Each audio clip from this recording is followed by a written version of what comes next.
பாட்டி சொல்லும் கதை. ஏய் பிள்ளைகளா, எல்லாரும் கிட்ட வந்துடுங்க என்று பாட்டி கண்ணாடியை சரி பண்ணிக்கிட்டு சொல்ல ஆரம்பிச்சாள். மூக்கு கண்ணாடிகள் சிரிக்கும் கண்களுடன் சிரித்த முகம். ஒரு சின்ன கிராமம் இருந்தொசு கண்ணே. அந்த கிராமத்துல ஒரு சின்ன குருவி இருந்தது. பறவை. ரொம்ப நல்ல மனசு, யாரையும் கஷ்டப்பட விடாத குருவி. சிவப்பு நிற இதயம். ஒரு நாள் வெயில் ரொம்ப ஜாஸ்தி. சூரியன். ஒரு பாவம் எறும்பு. ஐயோ தாகமாயிருக்கு ன்னு தண்ணீர் தேடி அலைஞ்சிச்சு. எறும்பு அழுகை முகம். அதை பார்த்த குருவிக்கு ரொம்ப பாவமா தோணிச்சு. உடனே என்ன பண்ணிச்சுன்னா, ஒரு பச்சை இலை கொண்டு வந்து காற்றில் ஆடும் இலைகள். அதுல சின்னதா தண்ணீர் வச்சுச்சு. வியர்வை. எறும்பு சந்தோஷமா குடிச்சு.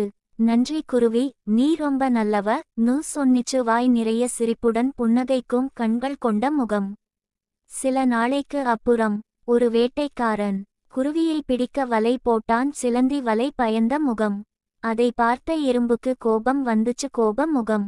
உடனே ஓடிபோய் வேட்டைக்காரன் காலை கடிச்சுச்சு. எறும்பு ஐயோ ன்னு அவர் கத்துற சத்தத்துல குருவி பறந்து தப்பிச்சது. பறவை ஒளிரும் நட்சத்திரம். பாட்டி சிரிச்சுக்கிட்டே சொல்லி முடிச்சாள். சிரிக்கும் கண்களுடன் சிரித்த முகம்.